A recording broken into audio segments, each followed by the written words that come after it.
ነገርኩኝ የምር ስማ ታስታውሳለህ ትናንት ምን ስታደርግ እንደዋልክ እየረሳህ ነው እኔ ምንም አልረሳውም ነገጣችሁ የእውነት ማለት ነው እኔ በጣም ነው ቆሌን የተገፈፈው ማለት ይቻላል የምሬ ነው ምላችሁ አንደኛ ይብላችሁ እሷ መግቢያን አይቶ ሰውን መናገር በጣም ከባድ ነውና እኔ መግቢያቸውን አይቼ እስከመጨረሻው ባላየው ኖሮ የእውነት በጣም ነበር ዛሬ መናገር የነበረውና በጣም በስለት ወቅቷል ግን የታሸገ ቦታ ፈልጋለሁ ባይኔ የለም ምንም ነገር የለም ማለት ነውና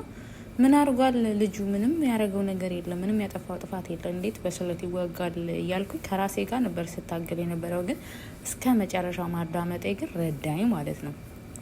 ሰላም እንዴት ናችሁ የእፉዬ ገላ ቤተሰቦች ሁላችሁንም ሰላም ብያለሁ በጣም እየፈጠንኩ ነው ማወራው በነገራት የወሬ ሱሳቢ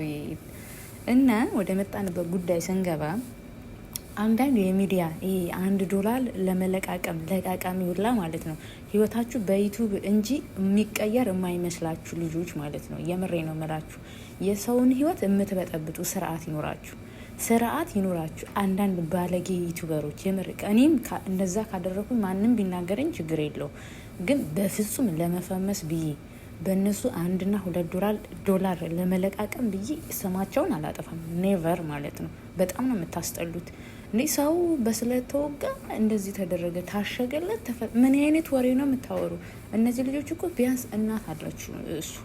እናቱን ወንድሞቹን ያስደነግጣል ያቺ ምስኪን እናቱን ይሄ የሚዲያ ወሬ ሰምታ የምር መስራት ይሆን አንዳንድ እናቶች የልብ ድክመት ይኖርባቸዋል እድሜ ሲሄድ ስኳር ብዙ አይነት በሽታ የብዙ እናቶቻችን እና ያን ነገር ለምንድን ነው ፊልም አታረጉት ምን አይነት ደደብ የሆናችሁ የበዛችሁ ልጆች ናቸው ያላችሁት ዩቲዩብ ላይ የምትሰሩት ነገር በጣም ጥንቃቄ አድርጉ የብዙ ሰዎች ህይወት ይረብሻል አሁን ይሄ ልጅ ዛሬ ወጥቶ ምላሽ ባይሰጥ ኖሮ በቃ ሚዲያው የምር ይመስለውና ቤተሰብ ጋር ይደርሳል ቤተሰብ ይደናገጣል አስባችሁታል ደህና ነኝ እንኳን የሚዲያ ወሬ ነው ብሎ ቢናገር አማያምነው ሰው ሊሆን ይችላል እናቱ ደረነግጣለችና ለቤተሰብ አስቡ